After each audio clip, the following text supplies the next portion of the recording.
दिल्ली का बजट सत्र आज से शुरू होने जा रहा है। इस बार बड़ी बड़ी जो वादे बीजेपी ने किए थे उनको लेकर एक नई रूपरेखा जो है नजर आएगी। इस बारे में बातचीत करने के लिए हमारे साथ बीजेपी के विधायक सतीश उपाध्याय जी हैं। सतीश जी, आज बजट सत्र, इस सरकार का पहला बजट सत्र, क्या क्या उम्मीदें लोग आपसे लगा के रखें कि इस बजट में निकल के आए? देखिए, मेरा कहना है कि खीर की मिठास दिल्ली के विकास के साथ दिल्ली के खुशहाली के दिन आने वाले हैं। 27 साल बाद भारतीय जनता पार्टी की सरकार आई है।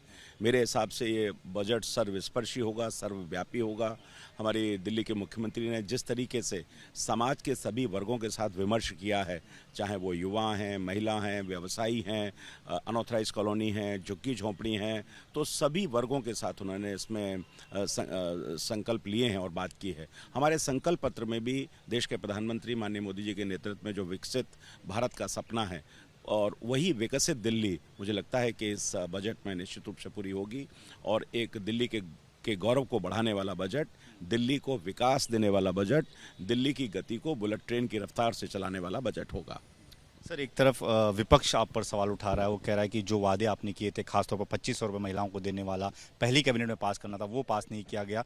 तो इस बजट से लोग कैसे उम्मीदें लगा बैठे? मुझे लगता है कि विपक्ष को थोड़ा सा सकारात्मक भूमिका अपनानी चाहिए और अपने गरेबान में झांकना भी चाहिए। पंजाब में तो 4 साल पूरे होने वाले, नहीं दिया। दिल्ली के हमारे मुख्यमंत्री ने 8 मार्च को उसको देने का प्रावधान कर दिया, घोषणा कर दी, उसकी फॉर्मेलिटीज़ हो रही हैं। इतना उतावलापन क्यों है?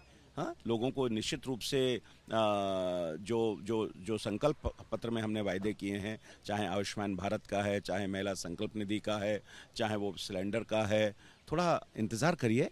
दिल्ली के लोगों को जो वायदे भारतीय जनता पार्टी ने किए हैं, हमारी मुख्यमंत्री उनको निश्चित रूप से पूरा करेगी। सर, लगातार सीएजी रिपोर्ट्स आप लोग टेबल करते जा रहे हैं। आज उम्मीद है कि परिवहन को लेकर सीएजी रिपोर्ट सामने आएगी। इसको लेकर आपको क्या? देखिए, मेरा कहना है कि दिल्ली की लाइफलाइन आज मेट्रो बनी है।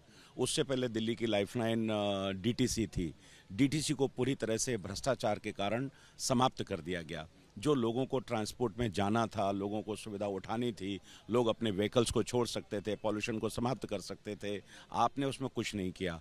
और जो व्यापक भ्रष्टाचार हुआ है इस सरकार के अंदर पिछले 11 सालों में, आपने देखा होगा कि जिस तरह से लिकर पॉलिसी में भ्रष्टाचार हुआ, जिस तरह से हेल्थ पॉलिसी में भ्रष्टाचार हुआ, उसी तरह से ये डीटीसी का जो सीएजी की रिपोर्ट है, वो भी तमाम स्कैम निकल करके आएंगे। और जनता के सामने इनकी जो करनी है वो निश्चित रूप से सामने आनी चाहिए। किस तरीके से आपने एक डीटीसी को पूरी तरह से ख़त्म कर दिया और लाइफलाइन को ख़त्म कर दिया, दोबारा से डीटीसी को खड़ा करने की आवश्यकता है। बहुत बहुत धन्यवाद सर। तो सतीश उपाध्याय जी, बीजेपी विधायक, जो सीधे तौर पर ये कह रहे हैं कि जो बजट होगा वो विकसित भारत की तर्ज पर बजट होगा।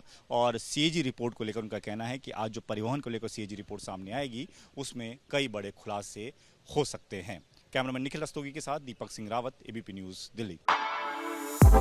For exclusive and insightful videos, subscribe to our new channel, ABP Live Premium.